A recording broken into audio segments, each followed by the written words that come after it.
नमस्ते, आप सभी का हार्दिक स्वागत और अभिनंदन। साथियों, आज हम वर्कबुक की जो एंट्री करनी है उसके विषय में बात कर लेते हैं। हालाँकि अभी तक ऑनलाइन वितरण नहीं हुआ है, इसलिए की नहीं जा सकेगी। यहाँ से हम 3 बिंदुओं पर क्लिक करते हैं, उसके बाद में योजनाएँ पर क्लिक करेंगे और योजनाओं पर आप देखेंगे एक ऑप्शन आ रहा है हमारे पास, निःशुल्क पाठ्यपुस्तक और कार्यपुस्तिका।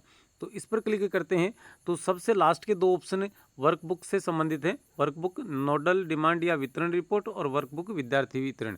तो सबसे पहले सेकंड लास्ट पर करते हैं वर्कबुक नोडल डिमांड पर। तो नोडल डिमांड पर हमने किया तो यहाँ हम क्लास 1 कोई सी भी आप किसी भी सब्जेक्ट का सिलेक्शन कर सकते हैं और उसके बाद में जैसे हमने पहली क्लास को ले लिया और गेट डाटा करते हैं तो यहाँ ये कह रहा है कि आपके पास कुल नामांकन तो ये इतना है। 3 विद्यालय आपके पीओ अधीनस्थ क्षेत्र में है, आपका नामांकन तो इतना है, मिलनी आपको इतनी है, लेकिन अभी तक ऑनलाइन वितरण 0 है, शून्य है। हालांकि भौतिक रूप से ऑफलाइन दे दी गई है आज ही, लेकिन ये जब तक शून्य आ रहा है तब तक हम आगे नहीं बढ़ पाएंगे। तो आप किसी भी क्लास का देखें इस प्रकार से, यदि हम छठी कक्षा का देखते हैं तो क्या बताता है छठी कक्षा में, तो छठी कक्षा में भी आप देख सकते हैं यहाँ पर शून्य आ रहा है। और अब ये तो जब तक ये नहीं होता तब तक के वितरण नहीं कर पाएंगे। विद्यार्थी वितरण करने के लिए योजनाएं में फिर से जाएंगे, लास्ट का ऑप्शन लेंगे निःशुल्क पाठ्यपुस्तक और वर्कशीट पर जाके यहाँ से हम लेंगे लास्ट वाला वर्कबुक विद्यार्थी वितरण। इसमें हम जाएंगे तो हमारे सामने ये स्थिति होंगी। 8 ग्रेड की दे रहे हैं, क्लास आप कोई सी भी एक ले लें, जैसे हम पहली ले लेते हैं, उसके बाद में और क्लास 1 कार्यपुस्तिका स्कूल रेडीनेस, और ये क्लिक करने के बाद गेट डाटा करते हैं। गेट डाटा करने के बाद में आप यहाँ पर देख पा रहे हैं कि एक ऊपर ऑप्शन आ रहा है there is no row at position 1। आप इसको क्लोज कर देवें।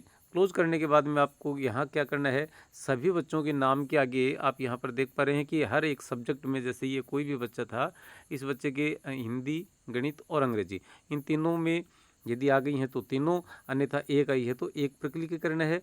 और एक पर क्लिक करने के बाद में हमें यहाँ पर सेव ऑल करना है। लेकिन उससे पहले यदि हम देखें स्थिति क्या है, available stock Hindi 0, available stock maths 0, English 0। जब तक ये 0 हटके यहाँ पर और संख्या प्राप्त नहीं हो जाती तब तक हम इनको कर नहीं पाएंगे।